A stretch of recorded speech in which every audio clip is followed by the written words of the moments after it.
Hey sweeties, it's Naima here and I am back with another video. I have the Victoria's Secret Cashmere collection. As you can see, this video is a little bit different. I am not in the camera today. I'm going to just show y'all the fragrances because I am just not in the mood. I'm not feeling it. I only have 3 out of 4 of the fragrances in this collection, so I'm really disappointed. I don't want to put my clothes on. I don't want to fix up my hair. I don't want to do nothing. But yes, y'all, let's get straight into it.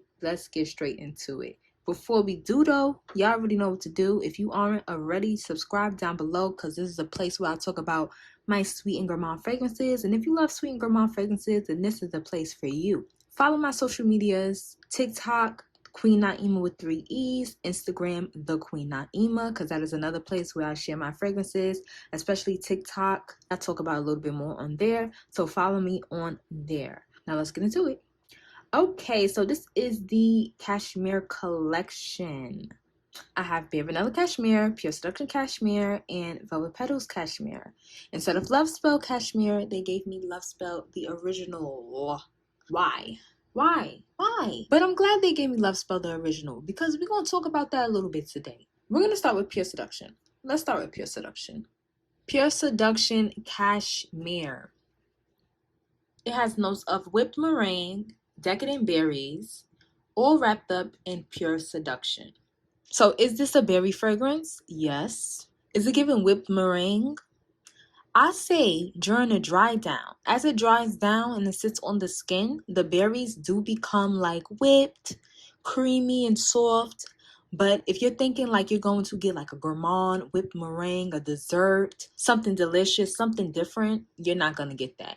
Okay, this to me smells like the original Love Spell. So Pure Seduction Cashmere reminds me of Love Spell without the peach, without the cherry blossom, but that fruitiness like Love Spell. Love Spell, the original, makes me nauseous. The peachy, strong fruitiness is what I don't like. But I like peach, but I just don't like it in Love Spell.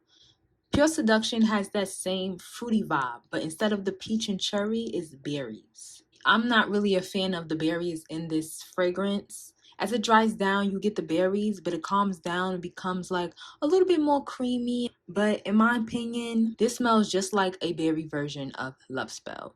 When I received these fragrances, I opened up Pure Seduction first, and as soon as I sprayed it, first blast, I was like, this smells like Love Spell. Y'all sure this not Love Spell Cashmere? And then when I opened up the next box, it was actually Love Spell the original in the next box. What a coincidence. I have Love Spell the original when I didn't even order this. So I sprayed them side by side and they definitely give me the same vibe. My least favorite out of the 3 I have. Velvet Petals Cashmere. This has notes of toasted sugar, blonde woods, all wrapped up in velvet petals. Now, before I got this, I thought this was going to be Velvet Petals DNA, of course, but something sugary and gourmand. Like, I thought the toasted sugar note was going to give me life. I thought it was going to be like a different take, like a sweet take on Velvet Petals. Velvet Petals, when they do Velvet Petal flankers, it has that same basic deep woody type of smell. It always smells like velvet petals. You don't get too much of the notes. Velvet petals, nothing really changes. Okay, so that toasted sugar note, if you like sugary fragrances, it's not going to give you anything. But it does make it a tad bit. I want to say like 10% sweeter than the original. 10%.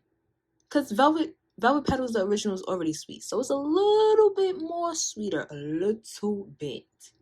But it's not a sugar bomb. Nothing special. It's basically how Velvet Petals always smell. One thing I will say about all of these cashmere flankers is that they're very cozy. They're soft. They're smooth. It gives cashmere vibes. But I just need a little bit more. Like, a little bit more. Now, let's get into Bare Vanilla Cashmere. Bare Vanilla Cashmere has notes of plush patchouli, vanilla orchid, all wrapped up in Bare Vanilla. This Bare Vanilla to me is a little bit different from the original. You get patchouli, but like I said, these flankers are soft. Soft and cozy and smooth. So that patchouli is soft and sweet. It's not, like a earthy patchouli or a minty patchouli. You know how patchouli gives off. But this is sweet. This is overall a vanilla fragrance. You get the vanilla orchid. I wouldn't even consider this a floral fragrance. This is gourmand, but it's a soft, creamy bare vanilla. And I like those vibes. To me, in my opinion, this is similar to Bare Vanilla Crystal. It opened up with the bright bergamot and then the amber and the vanilla, the Bare Vanilla DNA. This kind of gives me that feel without the bergamot. It gives me something bright, but at the same time, warm and cozy. This is not one of the notes, but I definitely get peaches and cream vibe when I smell this. I don't know. Let me know. If you ever smell Bare Vanilla Cashmere, let me know if you get like a peaches and cream vibe. Like it just gives me like a warm, creamy vibe like peaches and cream. Not too much on the peaches, but like, you know how peaches and cream smell. It smells like that. So my flash went off because my phone talked about my flash is hot. But it does smell like it does have some type of fruit in here. Some type of soft, creamy fruit. It's giving Bare Vanilla DNA, but peaches and cream. Or something like soft, fruity, and creamy. I don't know. But yes, that's the feels that I get from this. Peaches and cream. Yeah, so that's Bare Vanilla Cashmere. Okay, so even though I don't have Love Spell Cashmere, let's talk about Love Spell a little bit. Love Spell is a peachy, fruity floral fragrance. Love Spell Splash, which is a flinker that came out earlier this year, has notes of raspberry and peach. Now, what I noticed with Love Spell, even though it has other notes with the peachy, nectarine type of scents, that's what you're going to get the most. Whatever notes is paired with the peach, the nectarine type of smells and Love Spell flankers, that's what you're going to get the most out of Love Spell, is fruitiness. So in my opinion, even though I haven't smelled Love Spell Cashmere, I feel like that nectarine is going to be loud. It's going to be loud and proud. It's going to give that peachy nectarine type of feel, and that marshmallow fluff, you're not going to get much of it. I don't know. Let me know. Prove me wrong, okay? If you smell the Cashmere one, let me know down below if you smell the marshmallow. It's probably soft. It's probably soft and cozy, just like the other flankers. You're probably going to get a really loud nectarine, mainly nectarine. At the end of my reviews, I like to give my ratings. So Bare Vanilla Cashmere, I'm going to give Bare Vanilla Cashmere a 3. It's half and half. It's not all that, but it can be good and wearable for me. I like vanilla scent, so it's in the middle. Velvet Petals is a 2. Don't care for it. Not here for it. Pure Seduction, a 1. 1, 2, 3. Okay? So that is all for my video, y'all. Comment down below what you think about these fragrances. Let me know your thoughts and opinions, and I will see y'all in the next video. It's Queen Naima, and I am out.